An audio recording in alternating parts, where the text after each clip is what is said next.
amigas, bienvenidos a una emisión más de Tungurahua tiene la palabra, un espacio de rendición de cuentas y participación ciudadana en donde les informo a mis mandantes lo que semana a semana se realiza en las actividades de la Asamblea Nacional y también las gestiones que realizamos en territorio. Como siempre decimos, somos asambleístas de territorio, no de escritorio, y precisamente por eso es que en esta oportunidad quiero invitarles a todos ustedes a que nos acompañen a entrevistar a Dolores Guachamín. Ella está representando a ese grupo de personas que realizan el trabajo del taxismo ejecutivo puerta a puerta.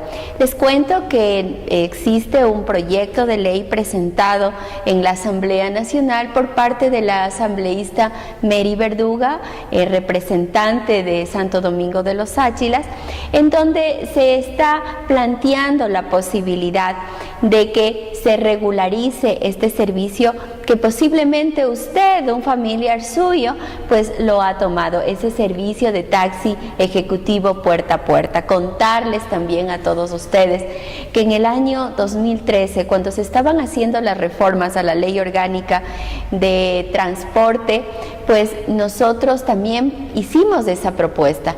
Es una propuesta que la consideramos absolutamente justa, que se la viene realizando en el país con total normalidad. Ese transporte que uno busca, ya sea al aeropuerto o sea interprovincialmente, y que en este momento, al no estar dentro del contexto de la ley, se vuelve en un transporte ilegal. ¿Cómo está, Dolores? Cuéntenos, ¿cuál es el propósito de ustedes en esta propuesta de ley? Buenos días, doctorita, y gracias por la invitación. Bueno, nosotros estamos aquí reunidos ya un grupo de 30 compañías más o menos, con el fin de que nos ayuden con el proyecto presentado, porque ya queremos ser unas personas legalmente para poder trabajar en esta clase de servicio de transporte interprovincial puerta a puerta. Nosotros damos un servicio personalizado de ciudad a ciudad. Hay muchas personas que no conocen todavía y piensan que somos taxis. No, somos un servicio ejecutivo interprovincial puerta a puerta que nos hacen por medio de reservas. ¿Existe una oposición por parte de la transportación pesada, digámoslo así, del transporte urbano que se va interprovincialmente? ¿Cuál es el criterio al respecto? Bueno, en meses anteriores, en años anteriores, hemos sufrido bastante persecución. Muchas veces nos han hecho bajar a los pasajeros de medio camino, lo cual los pasajeros han tenido que quedar botados en media vía. Entonces, nos han perseguido. Incluso a mí me pasó un día que yo llevaba a una persona con una maleta al terminal y los señores de tránsito del municipio me pararon y dijeron: usted es ilegal, ilegal, como que fuera delincuente al pobre conductor. Le requisaron todo, le revisaron y mi carro fue detenido por 7 días. Entonces no me dejaron explicar, no dijeron nada, o sea, no nos dieron opción a nada. Entonces mi carro fue detenido.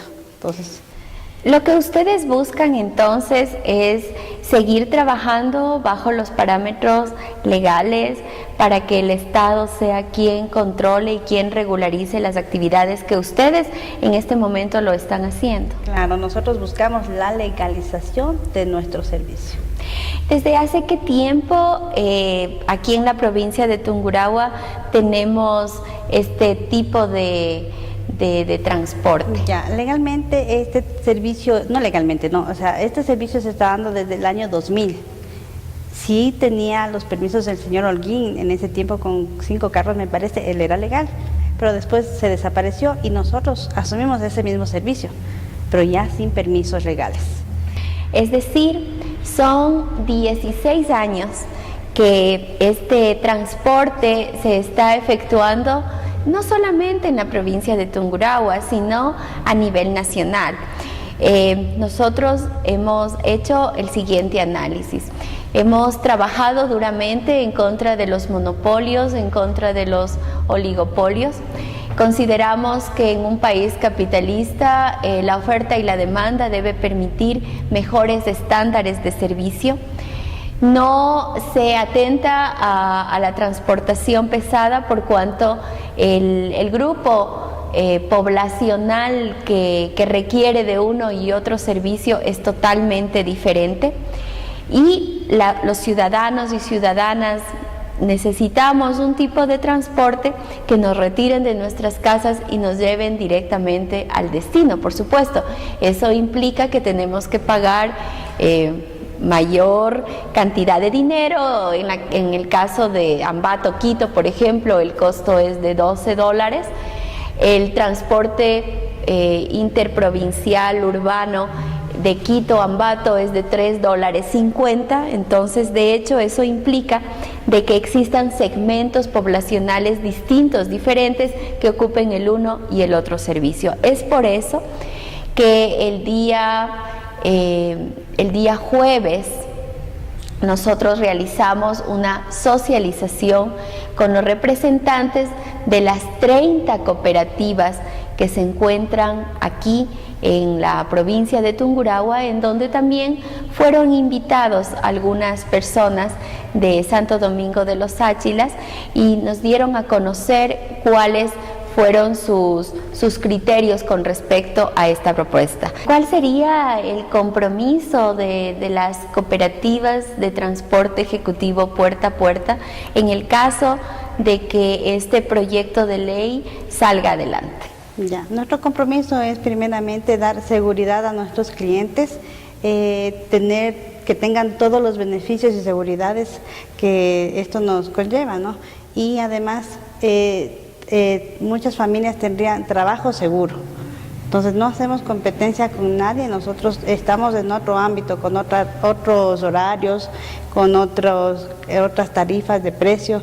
Entonces creo que no estamos haciendo competencia con ninguna otra empresa, digamos, rural o pública.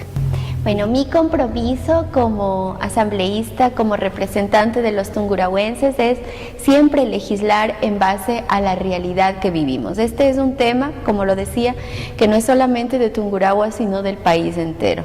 Mi compromiso es apoyar esta propuesta que fue presentada en el 2013 como una iniciativa personal en base de una realidad. ¿Quién no utiliza el transporte puerta a puerta? No podemos cerrar los ojos a una realidad que existe. No podemos simplemente dejar en la ilegalidad a un servicio que existe, a un servicio en donde los mayores beneficiarios somos los ciudadanos y ciudadanas.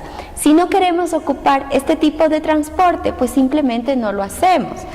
Pero también existen muchas personas que necesitan, sobre todo personas con discapacidad, en donde muchas veces no tienen el vehículo personal y que este se ha convertido en un mecanismo para trasladarles principalmente a las ciudades de Quito, Guayaquil y Cuenca para recibir atención médica. Así que creo que la realidad que nosotros estamos viviendo debe acoplarse a la nueva forma de legislar, en base de lo que la ciudadanía necesita, en base de lo que la ciudadanía requiere. Y quiero aprovechar este espacio para hacer un llamado a los compañeros de la transportación urbana, a los compañeros taxistas con quienes también he trabajado de la mano, a quienes también he ayudado en el tema de frecuencias, en todo lo que ellos han necesitado, porque aquí se trata de apoyar a esos emprendedores y emprendedoras que están generando fuentes de trabajo y que están entregando un servicio a la comunidad. Así que mi compromiso como tungurahuense para con todos los sectores de la transportación y sobre todo con la ciudadanía de nuestra provincia y del país. Regresamos luego con nuestro segmento Avanzamos Patria.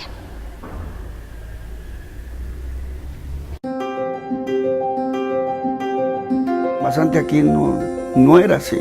Todos los gobiernos deberían haber hecho esto y este país hubiese sido definitivamente superpotencia. Por eso Ecuador es cada vez más grande en el mundo, porque está diciendo cada vez con mayor fuerza qué es. President Correa's economic policies have proven incredibly successful. Estamos atentos a lo que está pasando en el país. Creo que éramos un pueblo sin identidad. En estos últimos años tú ya empiezas a ver que la gente se identifica más con el país, que está más orgullosa de lo que somos, de lo que hacemos. Poquito a poco nosotros iremos subiendo los pisos, pero mientras tanto tenemos que hacer unas buenas bases, una buena estructura para sostener eso. Es posible que en la historia de Ecuador no haya habido ningún momento tan benéfico como el que se está viviendo actualmente desde el punto de vista de interés de la población. No trabajamos para las próximas elecciones, trabajamos para las nuevas generaciones. Ecuador ya cambió. El gobierno de la Revolución Ciudadana ha tomado todas las medidas de política pública necesarias para garantizar no solamente la universalización del servicio de seguridad social, sino una atención equitativa y sostenible para todos los sectores de la población. Esto es la población civil y por supuesto los regímenes de seguridad social especial, como son los de Fuerzas Armadas y los de la Policía Nacional. No obstante, la compraventa de terrenos en Samanes que realizara el ISFA y el Ministerio del Ambiente se realizó de forma inadecuada con un avalúo que no corresponde a la ley, razón por la cual se debe tomar correctivos porque es el propio erario público el que se compromete y que sin embargo ha generado cierta reacción por parte de la cúpula militar, que saltándose la cadena de mando ha realizado declaraciones que sin duda ponen en compromiso el orden democrático, y es por ello que el presidente Rafael Correa ha tomado medidas radicales entendidas en el respaldo a la Constitución y el bienestar general. Doctora, ¿cuál es su posición sobre este tema, considerando que usted formó parte de la Comisión de los Derechos de los Trabajadores y la Seguridad Social y es testigo de cómo las propias enmiendas constitucionales garantizan de forma explícita los fondos de la seguridad social para los miembros de la fuerza pública? Bueno, Pablo César, este es un tema bastante delicado y delicado por la desinformación que se está queriendo generar. Una de las fortalezas que nosotros incorporamos dentro de las reformas a la Ley de Seguridad Social es garantizar los derechos y las pensiones jubilares de quienes están tanto en las Fuerzas Armadas como en la Policía Nacional. Debemos tomar en consideración de que por cada 8 ecuatorianos que están afiliados al IES, 1 es pensionista, mientras que en la policía y en las Fuerzas Armadas es 1-1, y es por eso que nosotros nos vimos en la necesidad de que en las enmiendas constitucionales y también en la Ley de Seguridad Social conste la responsabilidad y la garantía que tiene que brindar el Estado como tal a pagar las pensiones jubilares. Las Fuerzas Armadas ha dicho de que el que no se les entregue esos 41 millones que estuvieron de más significaría que no se tenga para pagar las pensiones jubilares. Eso no es así. Nosotros hemos garantizado en la Constitución, en la ley que protege a las Fuerzas Armadas y también a la Policía Nacional. ¿Es posible que entre dos instituciones del Estado se dé un perjuicio como si se tratara de una institución de carácter privado al final, como si el erario público no correspondiera a los esfuerzos que realizan todos los ecuatorianos? Se quiere hacer ver como que el ISFA es autónomo, como que es una institución privada.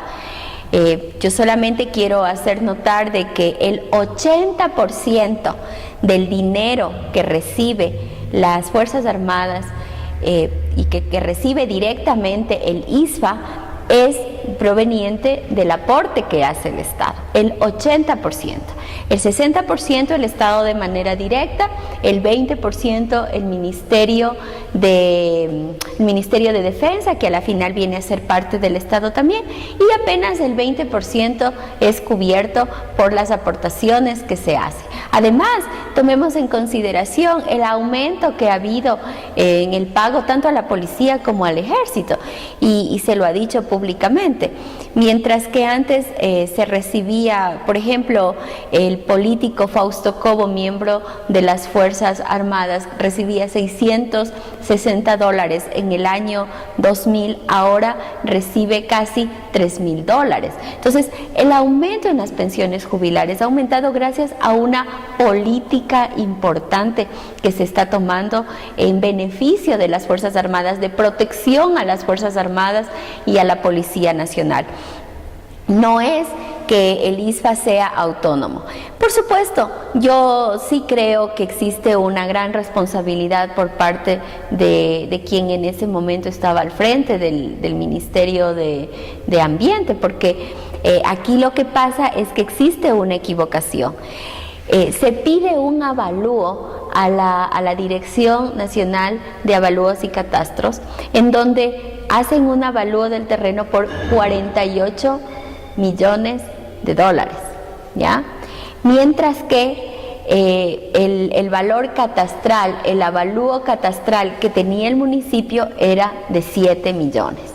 Entonces, esa diferencia de 41 millones es lo que está de más, cuando legalmente lo que se debía basar es en el avalúo catastral del municipio de Guayaquil, que son los 7 millones. Dejando en claro que no se compromete el pago de pensiones jubilares para los miembros de la fuerza pública en servicio pasivo, ¿quién afrontaría el perjuicio? Es decir, en última instancia, un pago que se ha realizado en demasía, ¿a quién afecta, doctor?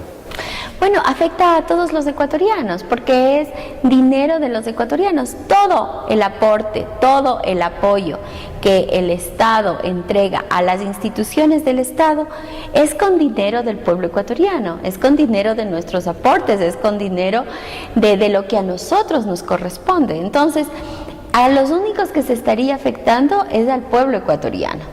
Si está garantizado el pago de las pensiones jubilares, si está garantizado un aumento que se les ha dado a las Fuerzas Armadas, si está garantizado mejores sueldos para los soldados ecuatorianos, entonces, ¿de qué nos preocupamos?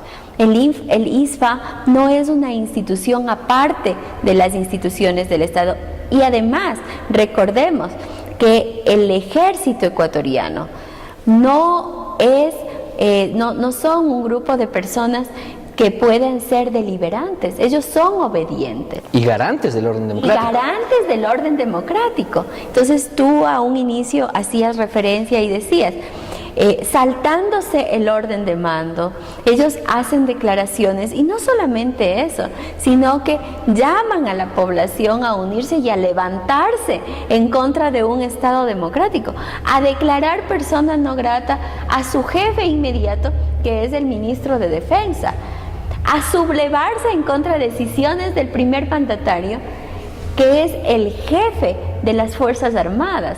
Entonces, bueno, entendamos de que quienes hacen este llamamiento son personas que se encuentran en este momento en servicio pasivo, pero que de todos modos puede calar o puede tergiversarse en los militares que se encuentran en servicio activo, y por lo tanto yo creo que aquí al menos los tungurahuenses debemos estar muy pendientes, debemos tener una información adecuada, debemos saber de que lo que se está haciendo es corrigiendo una irregularidad en donde no es porque se le ocurrió al presidente de la República o que se le ocurrió a la Asamblea Nacional, sino que más bien nace y surge de un pronunciamiento de la Procuraduría General del Estado, que fue consultada sobre cuál es el mecanismo que se debe adoptar para corregir esta irregularidad. Doctora, el asunto tiene repercusiones políticas importantes, trascendentales, pero al mismo tiempo no constituye la evidencia de que en nuestra república todavía hay feudos de poder, todavía hay instituciones, grupos que estén en la búsqueda de mantener sus propios privilegios, cuando ha habido un gobierno que se ha orientado hacia el bienestar común, hacia el interés general, hacia un proyecto de patria. ¿Esta no sería la prueba de que aún todavía la revolución ciudadana debe calar en las instituciones para que tengamos una visión de cómo las cosas nos afectan o nos perjudican, no como grupo, no como institución, no como Fuerzas Armadas, sino como un país en general? Así es, nosotros debemos estar unidos, nosotros debemos pensar en lo que es un país soberano. Nosotros recordemos que los sucesos ocurridos el 30 de septiembre fueron también por una desinformación que se dio desde los altos mandos, en ese caso, en esa oportunidad de la Policía Nacional, en donde se decía que se les había quitado todos los derechos a la policía, en donde se peleaba por las medallas que iban a recibir en los ascensos, y luego vimos que nada de eso era cierto. Nosotros en la Asamblea Nacional hicimos una ley de servicio público que siempre ha sido garantista de derechos de todos los sectores y también de la Policía Nacional. Ahora tenemos otro incidente con el Ejército, un incidente que se da por una tergiversación, una desinformación y por quererse llamar autónomos cuando todos sabemos que las Fuerzas Armadas son parte del Estado y son garantistas de la democracia en nuestro país. Pero más fortaleza y el mayor garantista que puede haber de un régimen democrático somos los ciudadanos y ciudadanas. Así que somos nosotros los que estamos llamados en este momento a velar porque las cosas sigan bien y porque desde ningún punto de vista se desestabilice la democracia en nuestro país. Así es, recordemos que las instituciones como las Fuerzas Armadas no deben interferir en la política, sino es como garantes del orden constitucional y por supuesto de la soberanía que no radica en las armas, sino en la voluntad del pueblo ecuatoriano, que a su vez se basa en la verdad y el deseo de prosperidad conjunta. Y por supuesto en este empeño, cada ecuatoriano, cada ecuatoriana desde su propio espacio debe seguir trabajando para la construcción del buen vivir. Precisamente en el ámbito legislativo, que es el que nos corresponde, doctora, el despacho organizó una conferencia en la Universidad Técnica de Ambato para difundir la Ley de Identidad y Datos Civiles y realizar un diálogo con la comunidad universitaria, en especial la AFO y la LDU, por cuya gentil invitación pudo el despacho estar presente. Ya se aprobó la ley, doctora. ¿Por qué es importante construir estos espacios hacia la juventud y hacia la ciudadanía en general? Bueno, primero que nada quiero agradecerte, Paulo César, a ti porque te tocó dar esta socialización que fue brillante, a tal punto que en doble jornada tuvimos tu participación, tu presencia, lograste que los cientos de estudiantes que estuvieron presentes en este evento pues tengan la atención necesaria para entender de que vivimos en un país diverso, de que debemos aceptar esas diferencias, de que debemos pensar no solamente en lo que nos conviene y nos hace felices a nosotros, sino lo que nos permita vivir en armonía dentro de un contexto social lleno de tolerancia. Y es eso, la ley de identidad, ¿no es cierto?, y de datos civiles. Es la posibilidad de tolerar las diferencias, es la posibilidad de entenderle al otro ser humano, es la posibilidad de extenderle la mano y de mirarle como un igual, aun cuando tengamos una diferencia en cuanto a nuestra identidad sexual, pero el poder aceptar esas diferencias. Quiero felicitarte, Paulo, por esa magnífica intervención tuya. Bueno, creo que sin lugar a duda el hecho de que tú seas no solamente abogado, sino también que hayas estudiado psicología, da las pautas necesarias para que se pueda transmitir de mejor manera cuál es el efecto de estas reformas, que algunos los han catalogado como innecesarias, pero que desde mi particular punto de vista son lo que se refiere al ser humano y lo que se refiere a permitirle al ser humano encontrar su identidad, son cosas mucho más importantes que incluso temas y reformas económicas que se puedan dar, ¿no? O sea, la identidad que uno puede tener, la posibilidad de ser feliz, la posibilidad de estar dentro de un marco social adecuado. Un abrazo también a Mauricio Gallegos, a Pablo César Carlosama, quien estuvo al frente de este importante evento. Y quiero invitarles a ustedes a escuchar y a mirar un poco de lo que fue este importante evento realizado en la Universidad Técnica de Ambato. El sexo es una categoría biológica que divide a los seres humanos en hombres o mujeres y a los animales en macho y hembra. ¿Por qué? Porque tienen características que vienen biológicamente determinadas, ¿no es cierto? Tenemos el aparato sexual masculino y los hombres, el aparato reproductor femenino, las mujeres con características muy particulares, porque los hombres no tienen útero en la mayoría de los casos. Las mujeres no sufren de cáncer de próstata tampoco. Categorías que van determinadas físicamente, ¿no? El género, en cambio, configura un sentido de identidad, que es entre lo masculino y lo femenino. Esto sí se puede cambiar. ¿Por qué? Porque es culturalmente determinado. ¿Qué es lo que quiere decir culturalmente determinado? Que obedece a un sitio en la historia, a una particularidad social. ¿Qué es lo que quiere decir? Que el género es una construcción social. Nos va dando determinados hábitos, determinados roles, determinadas maneras de ser, de vivir. ¿Y tú cómo te presentas a la sociedad? ¿Cómo te sientes? ¿Cómo quieres que la demás gente te identifique, te vea? Lo mismo en el caso de las personas que sienten que su identidad de sexo no coincide con su identidad de género. Lo que hace la ley de identidad y datos civiles es actualmente en tu cédula, ¿qué dice? Dice sexo. Ahora, ahí tenemos un problema, porque el sexo es un condicionante biológico. Es un condicionante biológico. Si tú lo quisieras cambiar, ¿cómo haces? Si no se puede cambiar, por ende, porque no eres ni genetista y no eres Dios tampoco. Ahora, si es que no te coincide actualmente, estás complicado. ¿Qué es lo que busca la ley?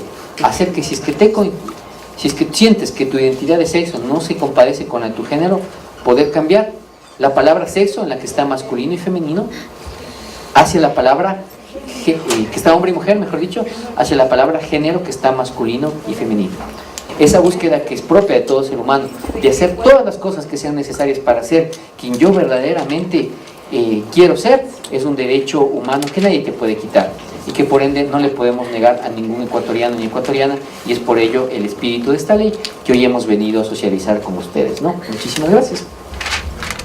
Hemos visto cuál fue el desempeño del doctor Paulo César Gaibor en esta que no es la primera conferencia que se ha dado. Hemos tenido la posibilidad de socializarlo en diferentes sectores rurales. En esta oportunidad fue con los estudiantes de la Universidad Técnica de Ambato, y escuchemos cuál fue el criterio del dirigente de Liga Deportiva Universitaria con respecto a este evento en donde el doctor Paulo César Gaibor fue el exponente. Mi nombre es Marlon Sebastián Suárez Núñez, soy el presidente de la Liga Deportiva Universitaria. Bueno, es un tema en principal de importancia y más que todo para la sociedad, en vista de que estamos con sobreentendidos y con tabús a nivel estereotipados.